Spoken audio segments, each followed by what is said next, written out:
Hello students, now we are going to study Introductory Microeconomics, Chapter 6, Price Elasticity of Demand.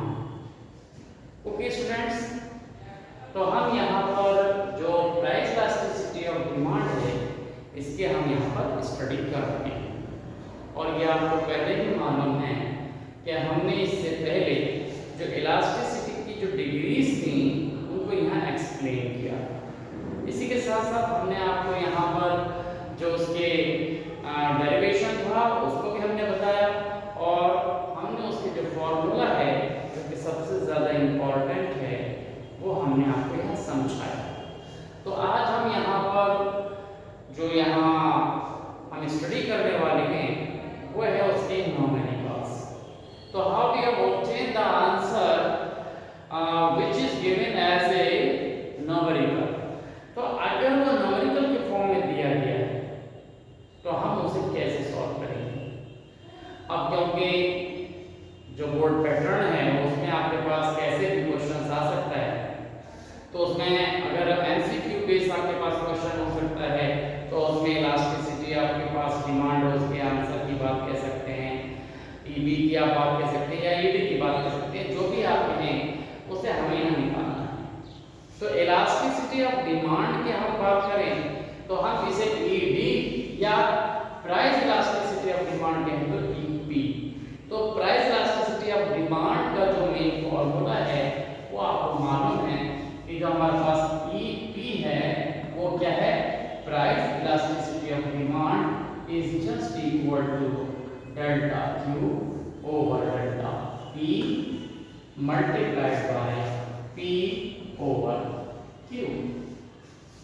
तो it is a very important essential formula. With the help of this formula we can solve the questions which is given. Okay, तो अगर कोई भी question दिया है तो हम इस फॉर्मूले से उसे हम कैलकुलेट कर सकते हैं। तो इसमें कई टाइप के आपके पास क्वेश्चंस होते हैं, तो उन टाइप के जो क्वेश्चंस हैं उनको हमें निकालना होता है और उसके बेस पर अगर क्वेश्चंस में कहा गया है कि कमेंट ऑन द रिजल्ट या कमेंट ऑन द इलास्टिसिटी तो हम उस पर कमेंट भी करेंगे। और कभी कभी कहता है कि इसका जो कर्व होगा वो किस टाइप से होगा, तो हमें उसके कर्व को भी शो करना होता है या ऑप्शन में कर्व बने होंगे तो उसमें हमें आइडेंटिफाई करना पड़ेगा कि किस तरह का कर्व है। ओके, तो यहाँ हम बात करते हैं क्वेश्चन टाइप 1 की, तो जिसमें आपके पास क्या दिया होता है कि हमारे पास किस तरह से वो क्वेश्चन होगा। तो मान लीजिए आपके पास कहा गया है या एक क्वेश्चन आपको गिवन है और उसमें कहा गया है कि the price of an article ₹10। एक जो आर्टिकल है उसका जो प्राइस है वो कितना है, 10। तो इसका मतलब ये है कि ये जो ओरिजिनल प्राइस है ये दिया गया है, तो हम इसे ओरिजिनल प्राइस इसे P से या फिर हम P1 से किसी से भी डिफाइन कर सकते हैं। ओके, तो अगर हम यहाँ पर ओरिजिनल प्राइस को अगर P कह देते हैं तो फिर न्यू प्राइस जो कि चेंज प्राइस है उसे हम P1 कहेंगे। तो सीधी सी बात है कि यहाँ पर क्वेश्चन दिया गया है कि the price of an article ₹10, then the quantity demanded just equal to the 40। कि 10 रुपए के प्राइस पर 40 जो है वो आर्टिकल्स खरीदे जाते हैं। If the price क्या हो जाए, अब प्राइस क्या हो जाए, इंक्रीज टू। देखिए यहाँ पर की बात आती है इंक्रीज टू 15, तो इसका मतलब है प्राइस बढ़कर कितना हो गया, 15 हो गया। यहाँ याद रखना है कि जो ओरिजिनल प्राइस हमारे पास कितना था ये हमने P कहा, P is equal to rupees हमने कह दिया है। अब कहा गया है कि प्राइस जो है वो इंक्रीज, यहाँ पर लिखा गया है इंक्रीज टू 50। तो यहाँ पर जो रुपीज है वो अच्छी तरह से आप समझ लीजिए, टू ₹50। इसका मीन क्या है, इसका मीन है कि प्राइस इंक्रीज टू 15। इसका मीन है कि प्राइस बढ़कर 15 रुपए हो जाता है। अच्छी तरह से आप समझिए, क्योंकि हम यहाँ पर जो स्टूडेंट में जो मिस्टेक करते हैं वो यही करते हैं कि अगर इंक्रीज टू कह दिया गया है तो इसका मीन है कि प्राइस बढ़कर 15 हो जाता है। और अगर यहाँ पर इस 2 की जगह क्या कह दिया जाए, इंक्रीज बाय 15, अगर यहाँ बाय 15 हो गया तो आप याद रखिए कि प्राइस जो है वो 15 रुपए बढ़ जाता है। तो समझ में आया डिफरेंस कि अगर 2 है तो बढ़कर 15 हो गया, और अगर बाय है तो मतलब कितने रुपए और बढ़ गया, तो मतलब जो पहले 10 था अब वो 25 हो जाएगा। ओके, तो इसलिए हमारे पास क्या होता है कि हम क्वेश्चन की जो लैंग्वेज है उस पर बहुत ही ध्यान से अपना कंसंट्रेट करेंगे, और फिर उसमें हम ये नोट कर लेंगे कि ये जो वैल्यूज दी हुई हैं वो क्या है। तो आपको समझ में आ गया होगा कि अगर इंक्रीज टू कहा गया है तो प्राइस बढ़कर कितना हो जाता है, 15। तो यहाँ पर हमारे पास जब भी हम बात करेंगे इंक्रीज टू, तो इंक्रीज टू का मतलब है कि प्राइस जो है वो P1 हो जाता है, वो बढ़कर हो जाता है ₹50। ये आपके पास ओके। तो अगर इस तरह के क्वेश्चन को दिया गया तो यहाँ पर आपके पास जो क्वेश्चन दिया गया है वो दिया गया है कि यहाँ पर जो Q है वो है 40। सिमिलर आपके पास 40 जो उसकी आर्टिकल्स है वो 40 उसके अंदर मांगे जाते हैं। अब यहाँ पर जो कहा गया कि if the price increase to 15 then quantity demanded क्या कहते हैं, बिकेम 30 इन प्लेस ऑफ 40। तो वो प्राइस जो है वो प्राइस 15 होने पर जो क्वांटिटी जो क्यू है वो 30 हो जाती है। ये गिरकर जो है वो प्राइस बढ़ने पर क्वांटिटी जो है गिरकर 30 हो गई। लॉ ऑफ डिमांड हमेशा फॉलो होगा। ओके, तो यहाँ आपसे पूछा जाएगा कि आप निकालिए पी ये कितना है, और आपकी बुक में ये भी कहा गया हो सकता है कि ईडी कितना है। ED means elasticity of demand और ED means price elasticity of demand. या किसी भी वे में आपको पूछा जाए आप इसको इसी तरह से डिफाइन करेंगे।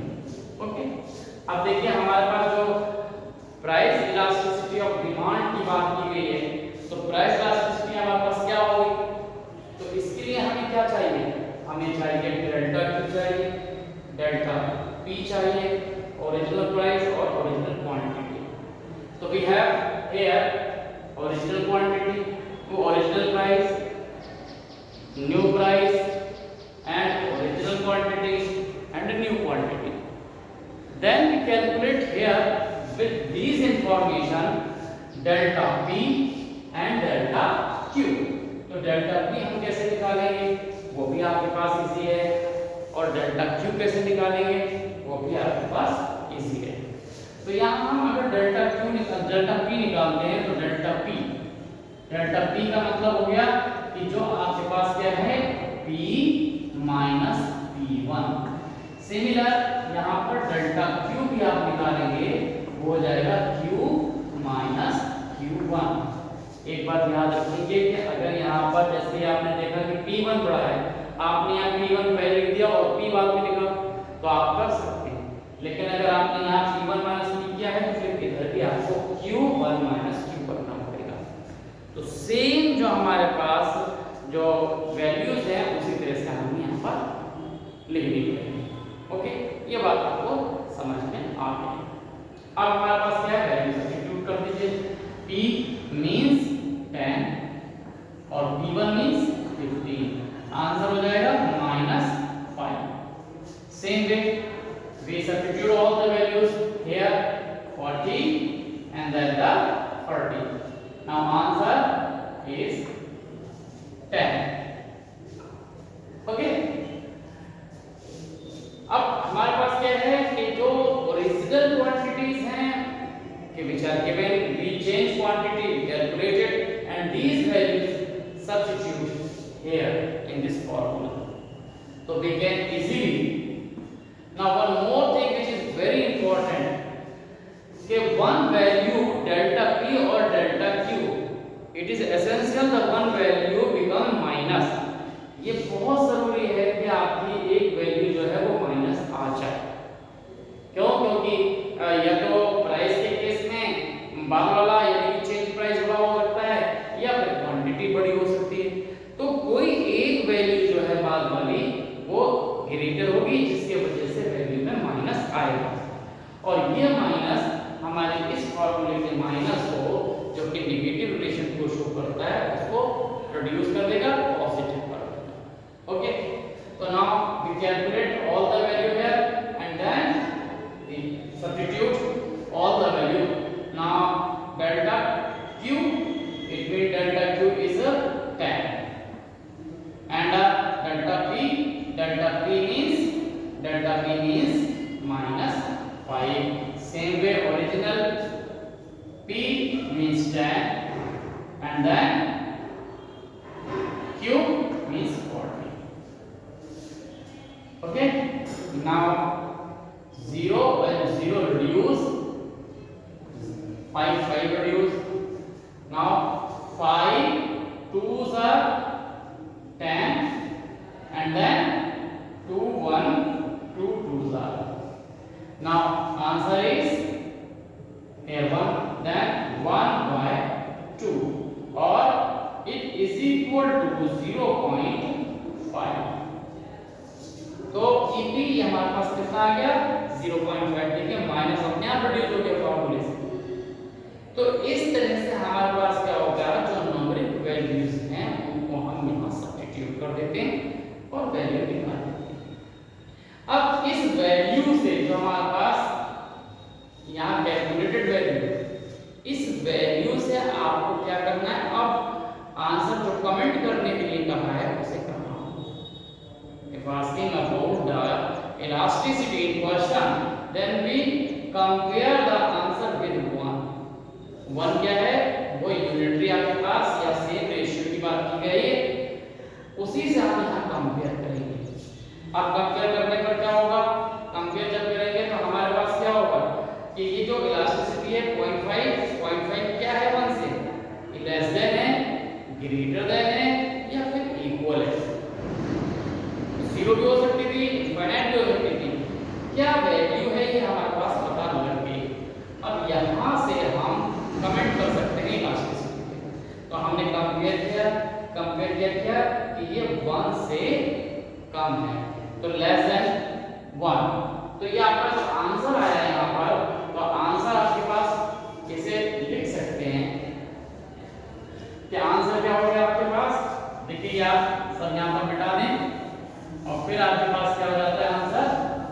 देखिए यहाँ आंसर जो है आपके पास आया है कितना, EP यानी कि जो इलास्टिसिटी ऑफ प्राइस है वो कितना आया है, वो आया है 0.5। अब 0.5 है तो इसका मीन क्या हो गया, इसका मीन हो गया जो EP की वैल्यू है वो है लेस देन 1, ये 1 से कम है, क्योंकि 0.5 है इसका मीन ये 1 से कम है। जब ये 1 से कम है तो हम इलास्टिसिटी पर हम देखेंगे कि ये लेस देन 1 जो इलास्टिसिटी क्या कंडीशन है, इसे हम बोलते हैं इन इलास्टिक डिमांड। तो इलास्टिसिटी हमारे पास क्या हो गया, तो here given elasticity is in elastic demand, तो ये इन इलास्टिक डिमांड हो गया। तो यहाँ पर आपने कंपेयर किया और यहाँ पर फिर ये लिख दिया कि ये क्या हो गया, इन इलास्टिक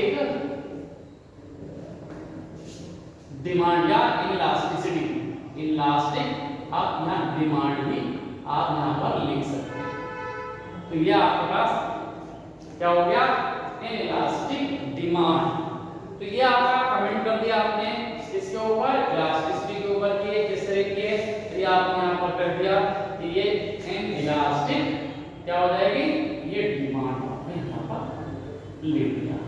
ओके, अब कभी कभी यहीं पर आपसे क्वेश्चन क्या पूछ लेता है कि आपसे कहे क्या इसे शो बाय द डायग्राम, कि ये अगर डायग्राम से शो करें तो what is the shape of elasticity. तो शेप ऑफ इलास्टिसिटी अब आपको मालूम होनी चाहिए। अब इलास्टिसिटी की शेप क्या होगी, सीधी सी बात है कि जब आपके पास ये लेस देन 1 है तो लेस देन 1 का जो डायग्राम है वो दिमाग में होना चाहिए कि लेस देन 1 का मीन है कि ये स्टीप जो डायग्राम होगा वो बनेगा लाइक दिस। तो ये आपके पास इस तरह से बनेगा डायग्राम। ये तो यहाँ पर कमेंट्स पूछा जा सकता है, डायग्राम पूछा जा सकता है, कोई भी चीज आपसे पूछी जा सकती है, आप यहाँ पर निकाल सकते हैं, बता सकते हैं। ये आपके पास क्या हो गया, ये प्राइस आपके पास है और ये आपके पास क्या है, क्वांटिटी। ये देखिए ये आपके पास हमने क्वांटिटी मेंशन कर दी। तो इलास्टिसिटी आप लेस देन 1 है तो लेस देन 1 का जो कर्व होता है वो स्टीप होता है लाइक दिस, इस तरह से आपके पास कर्व है। ये डी और यहाँ पर भी डी डिमांड कर्व है। अब आपके पास ओरिजिनल प्राइस क्या है, ये आप देखिए ए कंडीशन पर ओ की आपके पास प्राइस है, ओके। और यहाँ क्वांटिटी आपको कितनी दिख रही है, यहाँ से आपने यहाँ ड्रॉ कर दिया, ये ओ क्यू क्वांटिटी आपके पास। अब हम यहाँ से क्या करते हैं, प्राइस को गिरा देते हैं। तो इलास्टिसिटी में आपके पास ये देखिए ये आपके पास इलास्टिसिटी, ये Q1 आपके पास, ये P1। अब यहाँ पर देखिए यहाँ से लेकर यहाँ तक ये है डेल्टा P और ये यहाँ से ये जो आप देख रहे हैं यहाँ पर ये आपके पास क्या है, ये आपके पास है डेल्टा Q। अब यहाँ पर कंपेयर कर देते हैं तो उसके वजह से ये आपके पास आ जाती है और आप यहाँ पर डायग्राम बना देते हैं और बोल देते हैं कि delta Q is less than delta P, okay. So that is it is in elastic demand। तो ये चाहे आपसे डायग्राम से पूछा जाए, चाहे आपसे ये कमेंट्स करवाया जाए या सिंपल आंसर के लिए कहा जाए कि what will the elasticity of demand, तो ये इलास्टिसिटी ऑफ डिमांड है, ये इलास्टिक डिमांड है और कर्व के थ्रू आपने ये रिप्रेजेंट कर दिया कि इस तरह की डिमांड आपके पास होती है, ओके। तो ये चीज आपको समझ में। तो ये टाइप 1 जो क्वेश्चन है वो इस तरह से आपके पास होंगे। तो ऐसे क्वेश्चन को आपको क्या करना होगा, सॉल्व करना होगा। अब हमारे पास टाइप 2 क्वेश्चन जो होते हैं वो भी आपके पास होंगे। तो आप देखें उनमें भी आप क्या करते हैं, वो परसेंटेज में दिए होते हैं। वो क्या दिए होंगे, परसेंटेज में। अभी हमने यहाँ पर क्या था, जो क्वेश्चंस की वैल्यूज थी उनके बेस पर क्या करा था। अब हमारे पास क्या है, वो परसेंटेज के ऊपर। तो अगर परसेंटेज ये होता है तो उन्होंने कहा कि if the price of an article increase by the 10%, अगर एक आर्टिकल का प्राइस जो है वो 10% बढ़ जाता है, ओके, तो उसकी जो क्वांटिटी डिमांडेड है वो 8% गिर जाती है, कम हो जाती है। तो प्राइस इलास्टिसिटी ऑफ डिमांड क्या होगी। अब देखिए यहाँ पर जो हमारे पास दिया हुआ है, क्या दिया हुआ है कि डेल्टा यहाँ पर P दिया है। डेल्टा P क्या है, वो भी परसेंटेज में कि चेंज कितना होता है कि प्राइस इंक्रीज बाय, मान लीजिए हम ये क्वेश्चन मान लेते हैं 20%, कि ये जो डेल्टा P है वो 20% इंक्रीज करता है। क्या करता है, increase, this the increase. Then quantity demanded means in percentage it is given, then 15%, ये 15% जो क्वांटिटी है वो अब डिक्रीज हो जाती है, ये डिक्रीज हो गई। तो ये आपके पास क्या होगा, decrease. Then calculate elasticity of demand. तो यहां से आपको पूछा गया है प्राइस इलास्टिसिटी ऑफ डिमांड क्या होगी। तो ये क्वेश्चंस और भी इजी हो जाते हैं। कैसे हो जाएगा, बहुत सिंपल सा है कि यहाँ पर अगर ओरिजिनल फॉर्म में देखें तो यहाँ पर जो डेल्टा Q है आपके पास क्या होता है, EP का जो फॉर्मूला होता है वो होता है -9 percentage change in delta Q और percentage change in delta P, ये आपके पास होता है। अब देखिए इंक्रीज हमेशा पॉजिटिव होता है और डिक्रीज हमेशा नेगेटिव होता है। तो यहाँ पर देखिए डेल्टा P की वैल्यू कितनी है, अगर हम यहाँ से देखें तो डेल्टा P तो आपके पास सीधे सीधे है 20% में आपके पास, ओके। और डेल्टा Q कितना है, ये है आपके पास डिक्रीज, डिक्रीज का मतलब है कम हो रहा है, तो डिक्रीज हो रहा है तो ये -15%। ओके, तो यहाँ पर परसेंटेज में आपके पास वैल्यू यहाँ पर हम लिख देंगे, तो यहाँ हमारे पास क्या हो गया डेल्टा, ये जो परसेंटेज है वो कितनी है, तो परसेंटेज में है तो परसेंटेज में वैल्यू मेंशन कर ली कि ये परसेंटेज में डेल्टा Q कितना है -15, और यहाँ पर हमारे पास कितना है ये +20 लाइक दिस। तो ये 0 को ये कैंसिल, आपके पास क्या हो जाएगा 5 3s are and 5 4s are and answer क्या होता है 3/4। और इसमें भी आपके पास क्या होगा, इसको डेसिमल में कन्वर्ट कर लीजिए, इट इज इक्वल टू 0.75, तो ये भी आपके पास हो गया 0.75। ओके, अब इसे कंपेयर कर लीजिए, तो कंपेयर कैसे करेंगे, वैसे आप इसे कंपेयर कर लीजिए, किसकी वैल्यू जो है 0.75 है, मींस 1 से कम है। अब जब 1 से कम है तो इसका मीन क्या हो गया, ये भी इनइलास्टिक है, और अगर ज्यादा हो जाती तो हम इसके अंदर प्लस हो जाती, तो आपके पास क्या हो जाता, वो बढ़ जाता, तो उसे इलास्टिक कह देते हैं। तो इस तरह से हमारे पास क्या है कि ये हम क्या करते हैं, ये न्यूमेरिकल्स के हिसाब से निकाल लेते हैं। तो पहला आपने देख लिया कि जिसे आपने पढ़ा टाइप 1 और ये टाइप 2, इसके अलावा क्वांटिटी जो निकालने वाले जो क्वेश्चंस हैं वो हम आपके नेक्स्ट वीडियो में बताएंगे। Okay, thank you.